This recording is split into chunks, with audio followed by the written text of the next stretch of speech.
Ngicela kuqala ngekuthatha lithuba kubonga ku-program director. Ngingusiphelele Mkhonda-ke mina njengoba sekashito program director lo representer Basadi Group. Lo ngiyena main sponsor yale tournament le dlalelwa ama-teams aseMbabane. Si-appreciate kakhulu lithuba lesilinikwe yona yiHhohho Regional Football Association kokuthi sipartnerishe nayo kule midlalo lena leseyifika emaphethelweni ngemigcibelo lesati kahle ukuthi sangena isivumelwaneni sa 3 years sesicetha ke lo mnyaka wekuqala lapho khona Saturday i-team letawuphumelela phambili kulawa lafike kuma-final itawuthola 25,000 emalangeni njengoba sekushidiwe lo wabekwa ke courtesy of the company that I represent, which is Basadi Group. Sibonga kakhulu basakati netinsatseli in particular sibonga kuyibo baka Hhohho Regional Football Association ukuthi bebangasinika lelithuba lokuthi we can partner nathi siyinkampani sibisele esiveni ma benefits lesiwatholile sisasebenza siyinkampani. The partnership that we have formed as NATI is for the next 3 years. Siyabukisana njenyalo siyinkampani ukuthi sesingawenda njani lama games ukuthi abe ngcono eminyakeni lotako and introduce better incentives for the teams and for the players. Sihleti ke sabuka ukuthi mhlambe eminyakeni lotako let us introduce tintfo letinsha letifaka bo man of the match, letifaka bo top goal scorer, letifaka bo player of the tournament. Kungeta kule sponsorship lesinaso lesitawuchubeka eminyakeni lotako. We are very happy to partner with football, in particular at grassroots level development stage, because sati kahle tinsatseli ukuthi ibhola kangwani kulukhunukwane kuyiranisha na ungumnikati we-team ngoba ema-sponsorships ebholeni kangwane are very limited. So kusinikeke lithuba lelihle siyinkampani nathi kukhombakalisa inkampani yakithi sidakhamuti taseMbabane.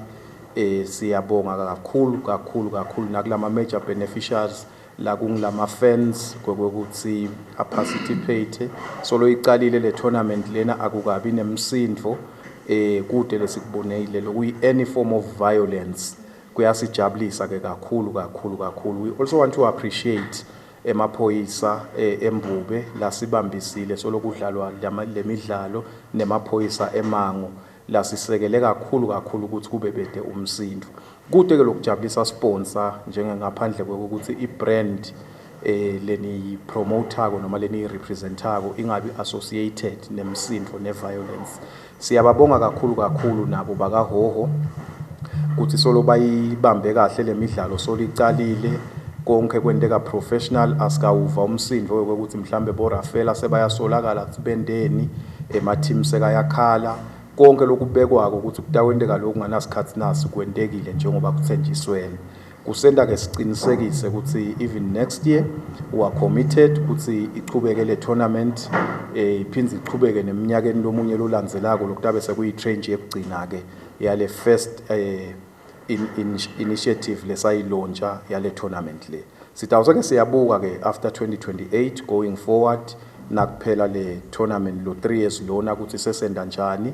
But njengoba tinto tiqhubeka kuyasinika lithemba lokuthi we would want to come back and do it even more bigger tinzatheli. Siyabonga ke kakhulu njengekuthembisa kwethu ke singibasadi sasho nasilontsha kwekuthi ema teams latawuhamba ke afike ku final atawuthi ke nasekadlala i-final yawo agcoke emajezi courtesy of Basadi Group labatawudlala ngawo ngemgcibelo. Siyacela ke ukuthi namuhla ke sale sikuba ngilelithuba lekwekuthi lama team lamabili lasafikile kuma finals sale aba presented ngawo lamajezi latabawagcoka ngemgcibelo. Ngicabanga ukuthi ngiwo nje lawa njengoba senibabona sebagcokile sengiyo lamajezi lakutabe kudlalwa ngawo Saturday.